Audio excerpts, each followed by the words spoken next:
નમસ્કાર દર્શક મિત્રો, હું છું રૂપલ લુણેચિયા. સંપૂર્ણ ન્યૂઝમાં આપનું સ્વાગત છે. દેશની સરહદોની રખેવાળી કરતા બીએસએફ દ્વારા દેશ સેવાની સાથે સાથે લોકો ઉપયોગી કાર્યો પણ કરવામાં આવી રહ્યા છે. મેડિકલ કેમ્પ, કેમલ સફારી, વ્યસન મુક્તિ અંગે જાગૃતિ કાર્યક્રમોની સાથે સાથે સરહદી વિસ્તારની શાળાઓમાં બાળકો ફિટ રહે તે માટે શાળાઓમાં રમતગમતની સાધન સામગ્રીનું વિતરણ કરવામાં આવી રહ્યું છે.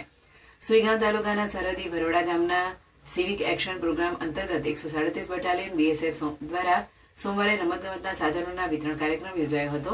રણની કાંધી અડીને આવેલા સરહદી ભરડવા, રડોસણ અને મેઘપુરા ગામની કુલ 6 શાળાઓમાં 2 લાખ ઉપરાંતની કિંમતના 3 રમતગમતના સાધનોનું વિતરણ કરવામાં આવ્યું હતું. સરહદી વિસ્તારના બાળકોના રમતગમત પ્રત્યે રુચિ જાગે અને રમતગમત થકી બાળકોનો શારીરિક તેમજ માનસિક વિકાસ સાથે ફિટ રહે તે હેતુથી બીએસએફ દ્વારા શાળાઓમાં સાધન સામગ્રીનું વિતરણ કરવામાં આવ્યું હતું.